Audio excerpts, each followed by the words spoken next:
What's going on, guys? Welcome back to another video. In this video, I've got another very important AMC update to bring all of you this afternoon. So what we're going to be covering in this video is some data that I am absolutely amped up about. This is what we are seeing reported by Ortex. In every single day over the last couple of weeks, we've seen the two data points that I have been watching very closely continue to trend in the upward direction, which just leads to a lot of great things and potentially some really good price action a little bit down the road. And in addition to this, we are also going to talk about some new developments with the overall market. We have the potential in the fall to see a lot of these forced liquidations, forced share recalls, and overall substantial market sell-off. Now, we have been talking about this on this channel for an extended period of time. Now, again, there's no way to really know when these situations are going to play out. So my goal with a lot of these videos is to just educate you guys on everything that is going on with the broad market and how it is going to affect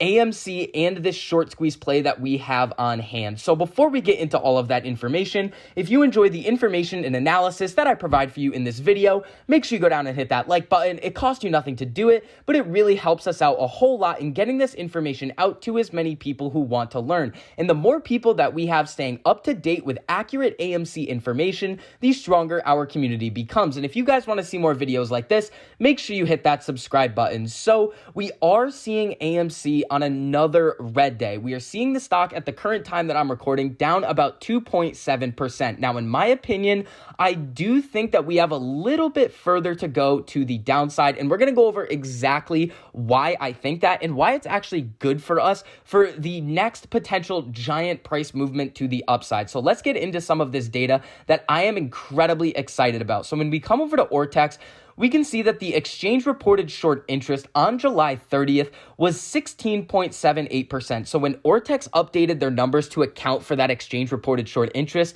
their estimates right now have the short interest at 18.43%. What that tells us is that the shorts have not only not covered, they have added to their short position. They are aggressively digging their hole even deeper, and eventually when they do have to cover these shorts, even just based off of the reported short interest that we are seeing on Ortex, the amount of shares that they are going to have to cover as a percentage of the amount of shares that are already out there is very substantial. The other thing that I want to point out is the utilization. The utilization is essentially the amount of shares that institutions are willing to lend out versus the amount of shares that they have lent out already. So we are currently sitting at 94.42%. Now, after that June run-up, we did see a lot more investors come in. So when you think about the institutions having a certain amount of shares that they're willing to lend out, most likely they have a larger basket of shares to lend out to other institutions to open short positions. Now, we're seeing the utilization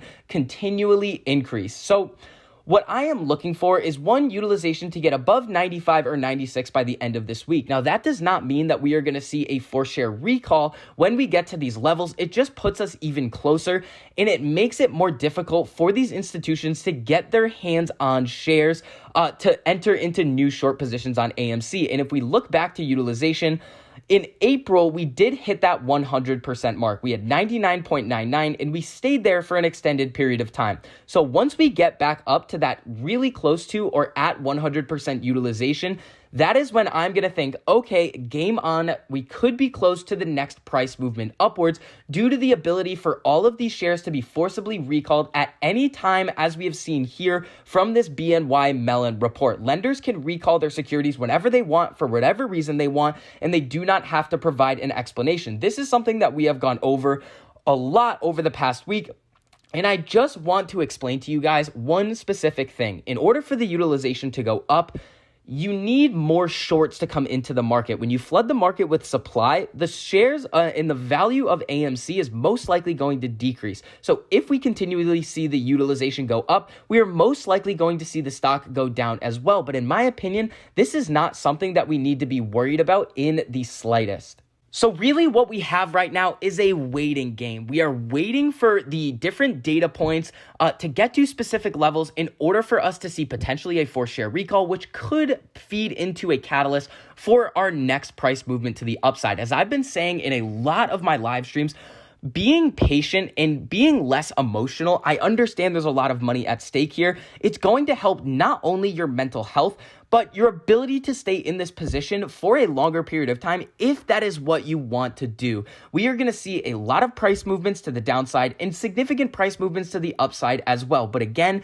if the data shows that the shorts have not covered, then nothing has really changed. So the next thing that we need to get into is there's a lot of different things coming out over the last week that are really suggesting that we are headed towards a major market event. The Fed has done all that they could over the last year to prop the market up, and it's getting increasingly difficult for them to hide all of the underlying issues that are going on with our market right now. And one of the things that really tells us that is the 10-year Treasury yield. So yields plunge after strongest 10-year auction on record. Now, what necessarily does this mean?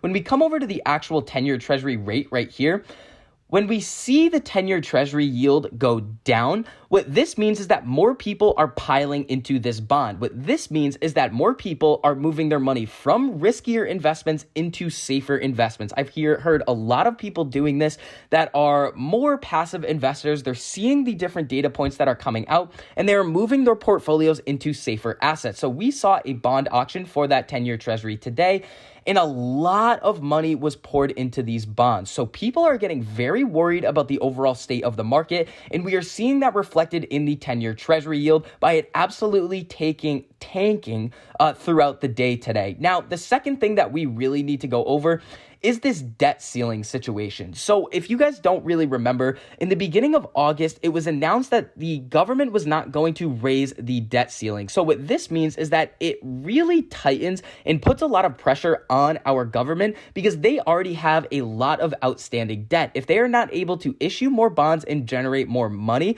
then it's possible that they may not be able to pay their existing debt obligations. So let's take a look at what this article has to say about this. So as Bloomberg explains, this means further bill paydowns and a decline in the Treasury's cash balance will drive a richening of bills versus OIS, flattening of the front-end bill curve towards zero, specific mispricings of Treasuries around the anticipated drop-dead date, repo softness, worst comes to worst, there's a risk of potential ratings action, though it hasn't come to this since 2011, that debt ceiling episode. So here's what happened in 2011. They did not increase the debt ceiling, and there was a risk of the United States defaulting on their outstanding debt. Now, in my opinion, we are not going to see the United States fully default on its debt. I think that is incredibly unlikely. But the key thing that we need to keep in mind is this ratings action here. What they are referring to is a downgrade. The last time that we saw one of these significant downgrades on the United States credit rating, we had a very, very significant decrease in the stock market. We saw the S&P 500 fall about 30%. Now, here's why that's important. In times where people are not levering up, a 30% decrease, yeah, it's going to hurt a lot of these institutions and most likely retail investors. But if the leverage levels are not that high, it's an easy fix to the problem over maybe a 6 month to a year time. But what we are seeing is the total amount of margin debt. Again, this chart is inverted. So when you see this red line go down, it's actually going up. It just shows the divergence between the margin debt and the S&P 500. But that margin debt is at an all-time high right now. The leverage levels are through the roof. We are seeing the total amount of derivative exposure of the top 4 commercial banks at 168 trillion, and a lot of those positions are levered up as well. This debt ceiling situation could really play out in a way where we see a major market decline. Now, this isn't the only thing that we need to think about as well. The retail purchasing of equities has gone through the roof. JP Morgan has said that the retail investors have been buying equities at about a rate of $700 million every single day. Now, typically, retail investors are the last ones to get out during times of a market correction, and the institutions are the first ones to get out, and we've seen that start to play out. Retail investors are still buying, and Goldman Sachs has sold off about 25% of all of its equity positions. Now, it is entirely possible that this situation plays out in quarter 4, or it's entirely possible that it happens a little bit later. But the fact remains that the market is teetering on the brink of a major event happening, and we're going to have to see how that plays out. Now, bringing this back to AMC, we have talked about in the past how AMC potentially has a negative beta. That is the correlation to how a stock should move versus the overall market. They typically use the S&P 500 to do these types of analyses. Now, AMC's beta may or may not be positive or negative at the current time. In my opinion, it doesn't necessarily matter. If AMC has been manipulated to the extent that we all think it is, if the overall market starts to sell off, AMC is going to come down with the market. But here is the silver lining in that situation that I want you guys to all understand.